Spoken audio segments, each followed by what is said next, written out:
કેમ છો વિદ્યાર્થી મિત્રો? નિલેશ દંતાની એજ્યુકેશન ચેનલમાં આપનું સ્વાગત છે. આજે આપણે બીએડ સેમેસ્ટર 1 ગુજરાતી વિષયમાં પ્રકરણ નંબર 1 ગુજરાતી માતૃભાષા એક પરિચયમાં 1.4 નો અભ્યાસ કરીશું. આપનો 1.4 છે તો માતૃભાષા શિક્ષણની પ્રવર્તમાન સ્થિતિ અને ઉપાયો, તો તેની આજે આપણે સરળ સમજૂતી મેળવીશું.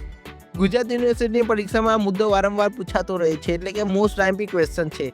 આજના પ્રશ્નની તૈયારી કરવા માટે આ લેક્ચર પૂરો જોજો, તેથી તમને ફાયદો મળે. આ સિવાય તમને જણાવી દઉં કે આપણી યુટ્યુબ ચેનલ પર 1.1, 1.2 અને 1.3નો પણ અભ્યાસ પૂરો કરવામાં આવ્યો છે. જો તમે તે લેક્ચર જોયા ના હોય તો પ્લેલિસ્ટમાં જઈ અને આ લેક્ચર જોઈ શકો છો. આજના અભ્યાસના મુદ્દાઓની આપણે ચર્ચા કરી લઈએ. આજના અભ્યાસના મુદ્દામાં આપણા પાસે બે મુદ્દાઓ રહેલા છે. એક છે માધ્યમિક શાળા કક્ષાએ માતૃભાષા શિક્ષણની ઉપેક્ષા. ધોરણ 9 અને 10 છે તો એ શાળા કક્ષાએ માતૃભાષા એટલે કે ગુજરાતી ભાષા છે તો તેના શિક્ષણની ઉપેક્ષા કરવામાં આવે, નિંદા કરવામાં આવે, તો તેની પ્રવર્તમાન સ્થિતિ અને ખામીઓ વિશે સમજૂતી મેળવીશું. મુદ્દો નંબર 2 છે માતૃભાષા શિક્ષણની ઉપેક્ષા દૂર કરવાના અસરકારક ઉપાયો. જે ગુજરાતી ભાષા ઉપર નિંદા કરવામાં આવે છે તો તેને દૂર કેવી રીતે કરી શકાય, તો તેના ઉપાયો વિશે અહીંયા સમજૂતી લઈશું. મુદ્દો નંબર 1 છે માતૃભાષા શિક્ષણની પ્રવર્તમાન સ્થિતિમાં રહેલી ખામીઓ અને ઉપેક્ષાઓ. જે ગુજરાતી ભાષા છે તો તેમાં હાલના સમયમાં કઈ કઈ ખામીઓ અને ઉપેક્ષાઓ રહેલી છે તો તેને અહીંયા વાત કરવામાં આવી છે. તેમાં મુદ્દો નંબર 1 છે માત્ર ફ્રી પીરિયડની માન્યતા. જે શાળાના સંચાલકો હોય, આચાર્ય હોય અને વિદ્યાર્થી પોતે ગુજરાતીના તાસને ઓછું મહત્વ આપે છે અને તેને ફ્રી પીરિયડ તરીકે ગણે છે. માતૃભાષા શિક્ષણનો મૂળ ઉદ્દેશ્ય શું રહેલો છે? શ્રવણ, વાંચન, કથન અને લેખન, એટલે કે તમારું LSRW, લિસનિંગ, સ્પીકિંગ, રીડિંગ અને રાઇટિંગ. આ જે પાયાના કૌશલ્યો છે તો તેનો વિકાસ કરવાનો રહેલો છે. પરંતુ વાસ્તવમાં શું થાય, વિદ્યાર્થીઓ અને શિક્ષકો છે તો પાઠ કવિતાના પ્રશ્નો તૈયાર કરી દે અને ગોખણપટ્ટી કરવા પૂરતો સીમિત માને છે. તો આ આપણી પહેલી ખામી રહેલી છે. આપણો આગળનો મુદ્દો છે શિક્ષણની નિમણૂકમાં ભેદભાવ અને ગેરમાન્યતા. માધ્યમિક કક્ષાએ ગણિત, વિજ્ઞાન અને સંસ્કૃત આવા વિષયો હોય તો તેના માટે નિષ્ણાત અને તાલીમ પામેલા શિક્ષકોને પ્રાધાન્યતા આપવામાં આવે છે. જ્યારે ગુજરાતી ભાષા માટે ગુજરાતી કુટુંબમાં જન્મેલ હર કોઈ વ્યક્તિ ગુજરાતી ભણાવી શકે છે તેવી ખોટી માન્યતાના લીધે ચિત્ર કે વ્યાયામના શિક્ષકને પણ ગુજરાતી ભણાવવાનું સોંપી દેવામાં આવે છે. જે ચિત્ર હોય અને પીટી હોય તો તેના ટીચરોને પણ કહેવામાં આવે કે તમે પણ ગુજરાતી ભાષા ભણાવો, અને તેઓ સ્વીકાર પણ કરી લે છે. સ્વાભાવિક છે કે ગુજરાતી તેને સરળ લાગે એટલે સ્વીકારી પણ લે છે. અમુક વાર એવું પણ બને છે કે ગણિતના શિક્ષક હોય તો તેને પણ ગુજરાતી ભણાવવાનું સોંપી દેવામાં આવે છે. તે વખતે શું થાય, ગણિતના શિક્ષકને કવિતા ભણાવવી પડે ત્યારે તેઓ કવિતાની સંવેદનશીલતાને ન્યાય આપી શકતા નથી. જે દાખલા ભણાતા હોય, જે દાખલા સમજાતા હોય તો સ્વાભાવિક છે કે તેમનામાં સંવેદનશીલતા ઓછી હોય. ત્યારબાદનો મુદ્દો છે ખોટો દ્રષ્ટિકોણ અને નૂતન પદ્ધતિઓનો અભાવ. શિક્ષકો ભાષાને શીખવવાને માટે પાઠ્યપુસ્તકના પાઠ પૂરા કરવા બરાબર ગણે છે. શિક્ષકો છે એટલે કે તમારા ટીચરો છે, કોઈ ચેપ્ટર પૂરું કરી લીધું એટલે કે ભાષા શીખી લીધી તેવું માને છે. ધોરણ 9ના પાઠ્યપુસ્તકના અંદર એક પ્રકરણ આપેલું છે. એ પ્રકરણનું નામ શું છે? પ્રિટોરિયા જતા. આ પ્રકરણના અંદર સાબરમતી આશ્રમની વાત કરવામાં આવી છે. પ્રકરણ ભણાવતી વખતે અમદાવાદની શાળાઓ પણ ક્યારેક વિદ્યાર્થીઓને સાબરમતીની મુલાકાતે લઈ જતી નથી. તે પણ આપણને ખબર છે કે આપણે સાબરમતી આશ્રમ વિશે ભણીએ છીએ, પરંતુ એની મુલાકાત કરવા જતા નથી. પાઠ પૂરો થઈ જાય પછી આટલું કરો તેવું અને સ્વાધ્યાયના કાર્યોની કોઈ પણ અમલવારી થતી નથી. સ્વાધ્યાયના પ્રશ્નો પણ આપણે જોતા નથી અને આટલું કરો એને તો ટોટલ આપણે ઇગ્નોર મારી દઈએ. તો અહીંયા આપણે એક વખત ક્વિક રિવિઝન કરી લઈએ. જે શિક્ષકો હોય તો ભાષા શીખવાને શું ગણે? પાઠ્યપુસ્તકના પાઠ પૂરા કરવા બરાબર ગણે છે. ધોરણ 9ના અંદર તમારે એક ચેપ્ટર આવે પ્રિટોરિયા જતા, તો એ ભણાવતી વખતે અમદાવાદની શાળાઓ પણ ક્યારેક વિદ્યાર્થીઓને સાબરમતી આશ્રમની મુલાકાતે લઈ જતી નથી. પાઠના અંતે શું આવે? આટલું કરો આવે અને સ્વાધ્યાયના કાર્યો આવે, તો તેની અમલદારી પણ થતી નથી. આગળનો મુદ્દો છે શૈક્ષણિક સાધનો અને વાંચનાલયની શૂન્યતા. અહીં વાંચનાલય એટલે શું? તમારી લાઇબ્રેરી. વર્ગખંડમાં કાળા પાટિયા એટલે કે તમારું બ્લેકબોર્ડ હોય તો તેનો માંડ ઉપયોગ થતો હોય છે.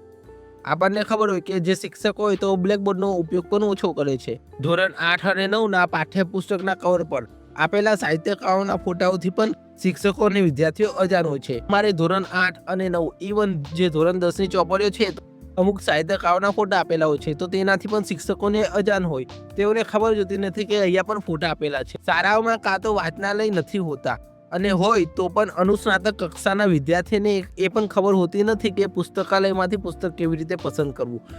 અમુક સ્કૂલો હોય તો તેમાં લાઇબ્રેરી હોતી નથી, અને જો કોઈ સ્કૂલના અંદર સદભાગ્યે લાઇબ્રેરી મળી જાય તો જે અનુસ્નાતક કક્ષા એટલે કે જેને માસ્ટર પૂરું કર્યું છે તો તેવા વિદ્યાર્થીને પણ ખબર હોતી નથી કે પુસ્તકાલયમાંથી જે તમારી લાઇબ્રેરી છે તો કેવી રીતે પુસ્તકની પસંદગી કરવી.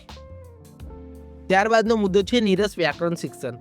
વ્યાકરણનું શિક્ષણ પ્રાણ વિનાનું અને નીરસ બની ગયું છે. એવું લાગે કે વ્યાકરણના અંદર આત્મા જ નથી, પ્રાણ જ નથી, અને બહુ કંટાળાજનક બની ગયું છે, અને એવી રીતે શીખવાડવામાં આવે છે. અનુસ્નાતક કક્ષાએ 70% ગુણ લાવનાર વિદ્યાર્થીને પણ સ્વર અને વ્યંજન વચ્ચેનો ભેદ પારખી શકતા નથી. અનુસ્નાતક એટલે તમારું માસ્ટર પૂરું થયું હોય અને એમાં પણ તમે 70% લાવ્યા હોય તો એવા પણ મોટા ભાગના વિદ્યાર્થીઓ છે જેમને સ્વર અને વ્યંજન આ બંને વચ્ચેનો તફાવત ખબર હોતો નથી. અહીં તમે જોઈ શકો એ મુજબ આ ઈ ઉ આ તમારા સ્વર ગણાય, અને ક ખ ગ ઘ આ તમારા વ્યંજન ગણાય. અમુક વિદ્યાર્થીઓ જે માસ્ટરના અંદર 70% લાવે છે તો તેમને આ સ્વર અને વ્યંજન વિશે પણ સમજૂતી હોતી નથી. હવે આપણે એક વાત રિવિઝન કરી લઈએ. શૈક્ષણિક સાધનો અને વાંચનાલયની શૂન્યતા. જે તમારું વર્ગખંડ હોય તો તેમાં બ્લેકબોર્ડનો પણ માંડ ઉપયોગ થાય છે. ધોરણ 8 અને ધોરણ 9ના પાઠ્યપુસ્તક છે તો તેના આપેલા સાહિત્યકારોના ફોટાઓથી પણ શિક્ષકો અને વિદ્યાર્થીઓ અજાણ હોય છે. શાળામાં વાંચનાલય હોતા નથી, અને હોય તો પણ જે અનુસ્નાતક કક્ષા હોય એટલે કે તમારું માસ્ટર પૂરું કર્યું હોય તેવા વિદ્યાર્થીને ખબર હોતી નથી કે યોગ્ય પુસ્તકની પસંદગી કેવી રીતે કરવી. એ સિવાયનો અન્ય મુદ્દો શું છે? નીરસ વ્યાકરણ શિક્ષણ. અત્યારે હાલના સમયની વાત કરવામાં આવી છે કે વ્યાકરણનું શિક્ષણ છે એ પ્રાણ વિનાનું અને નીરસ બની ગયું છે. ખૂબ કંટાળાજનક રીતે શીખવાડવામાં આવે છે, અને અનુસ્નાતક કક્ષાએ 70% ગુણ લાવનાર વિદ્યાર્થીઓને પણ સ્વર અને વ્યંજન પારખી શકતા નથી. હવે આપણે મુદ્દો નંબર 2, માતૃભાષા શિક્ષણની ઉપેક્ષા દૂર કરવાના અસરકારક ઉપાયો, તો તેના વિશે સમજૂતી મેળવીશું.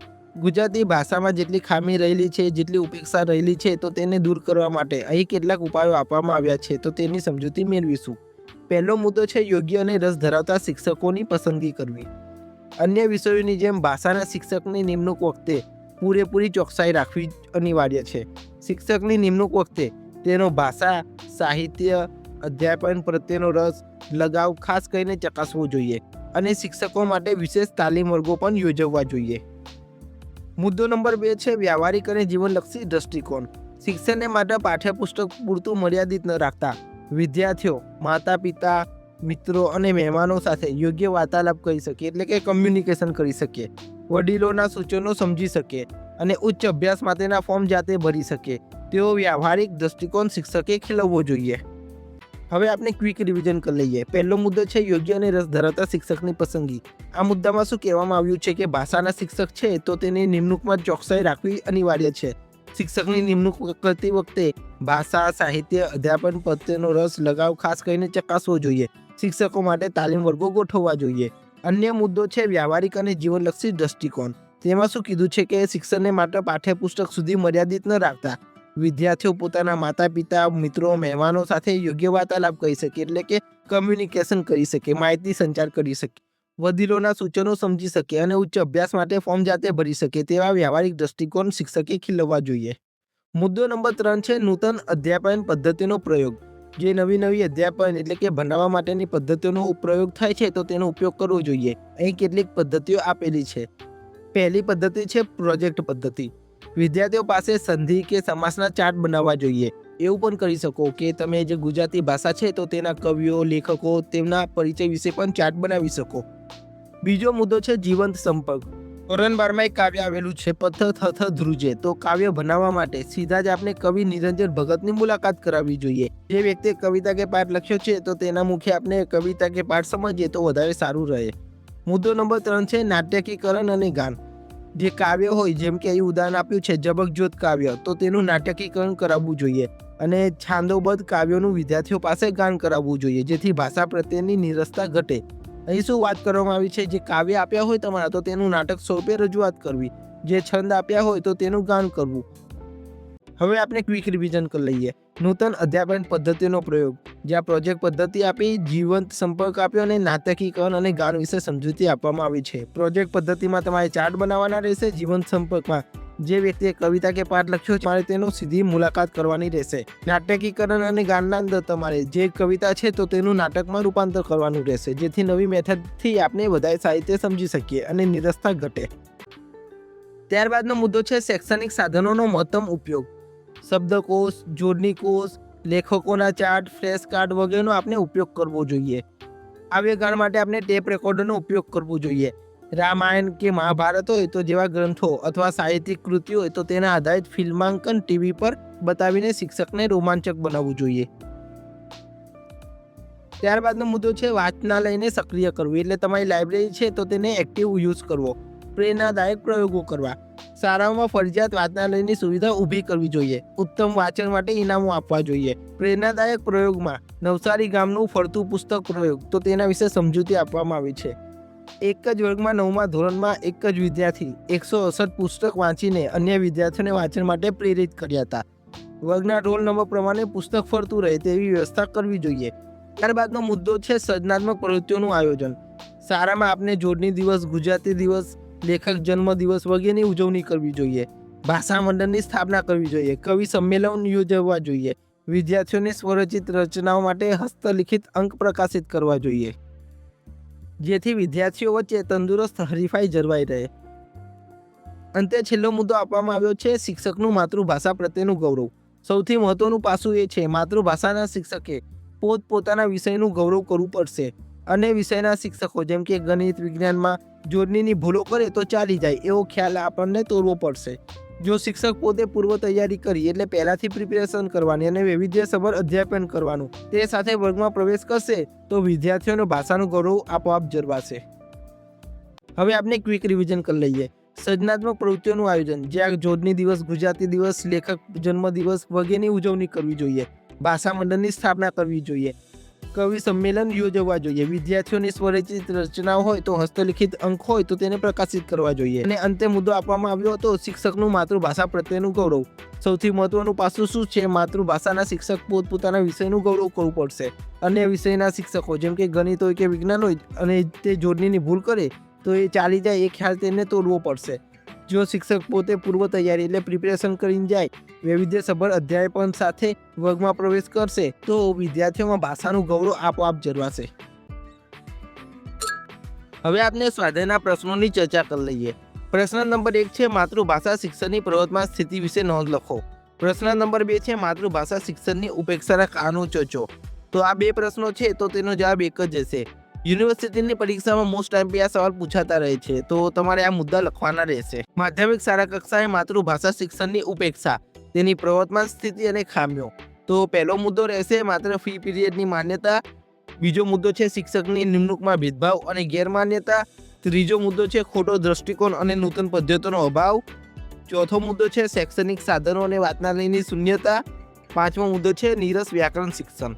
તમારે આ બંને પ્રશ્ન માટે તે મુદ્દાઓ લખવાના રહેશે.